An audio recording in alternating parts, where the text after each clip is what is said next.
Bon, alors, t'as un béret vert, un marine et une fille de Brooklyn.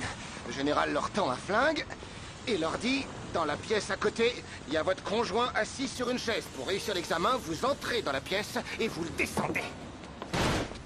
Le béret vert, il dit, ah non, non, mon général, je regrette, je peux pas tuer ma femme comme ça, non, non, c'est impossible.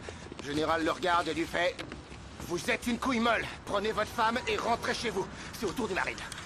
5 minutes, il revient, le visage décomposé. J'ai essayé, c'est trop dur, elle est si belle, assise sur cette chaise, non, je peux pas. Le général le regarde et lui fait, vous êtes une couille molle. Et enfin, c'est le tour de la frangine. Elle y va tranquillement. Bam, bam, bam. Ça tire, ça crie, un boucan de tous les diables, c'est la folie. Tout à coup, silence total. Le général fait, qu'est-ce qui se passe là-dedans? Et la fille crie depuis l'autre pièce, ce flingue pourri tiré à blanc, alors j'ai été obligé de le cogner à mort. C'est quoi ce délire? Ça aurait été sympa de prévenir. T'es sourd? T'as pas entendu le bruit de la scie? Pauvre mec.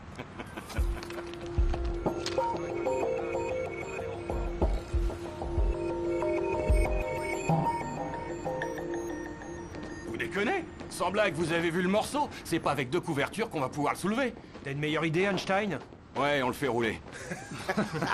Il sentira rien, il est déjà mort. Comment on fait pour devenir aussi gros? Si tu le laisses rouler de cette hauteur, il risque de traverser le plancher et nous avec. Prêt? Alors, 1, 2, 3... Ah bah bravo! Moi, c'est toi le roi des gars. Non, c'est pas moi! Ce n'est pas moi non plus. Ne me regardez pas. Oh, dites-moi qu'un cadavre peut péter. Bah ouais, c'est rempli de toutes sortes de gaz. Un cadavre peut pas serrer le sphincter, faut serrer le sphincter pour péter. Non, faut le relâcher au contraire. T'as vérifié la fémorale? Non, il s'est pissé dessus. Écoute, j'ai déjà entendu des cadavres grogner. J'en ai même vu se redresser sur la civière. Crois-moi, il est froid, les pupilles sont fixes, dilatées, il respire pas. J'ai un pouls. C'est pas vrai. Donnez-moi un masque à oxygène. Le pouls est ténu, mais il est là. Alors on y va. Attention. 1, 2, 3...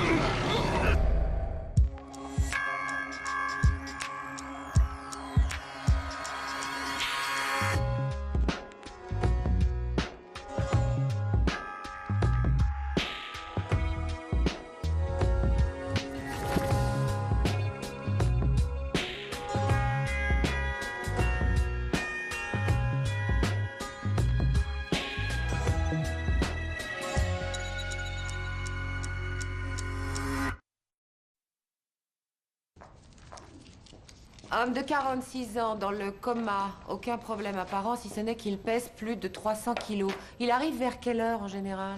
Entre 8 et 10. Vous avez dit 300 kilos? Au moins. Nos balances ne vont que jusqu'à 170, mais son tour de taille dépasse les 2 mètres. Ce qui veut dire qu'il est diabétique et que son sang est plus épais que de la pâte à crêpes. Pas de mystère, on peut pas faire grand-chose. Son diabète est normal et son taux de cholestérol inférieur au mien. Rien à la toxicologie, pas de trauma. Le labo a dû se tromper. 3 fois, ça m'étonnerait. Il est presque 11 heures, mais où est House? Un enfant de moi, c'était sa façon de me dire je t'aime. Un enfant de moi, c'était sa façon de me dire je t'aime. Un enfant de moi, c'était sa façon de me dire je t'aime. Un enfant de moi, c'était sa façon de me dire je t'aime. Un enfant de moi, c'était sa façon de me dire je t'aime. Por favor, señor! Un enfant de moi, Oh, c'était sa façon de me dire. Il est 11 heures! Ce qui veut dire que mon camarade va faire sa petite toilette et que je devrais pas être là. Hé! Harpo Marx!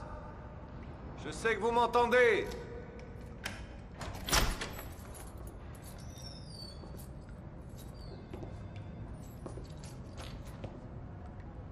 Vous vouliez plutôt dire Groucho?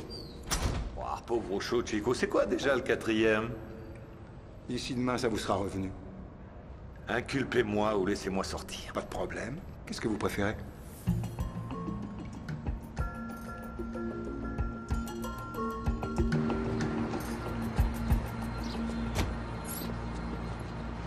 Eh ben, t'en as mis du temps. Excuse-moi, j'avais pas 15 000 $ dans ma tirelire.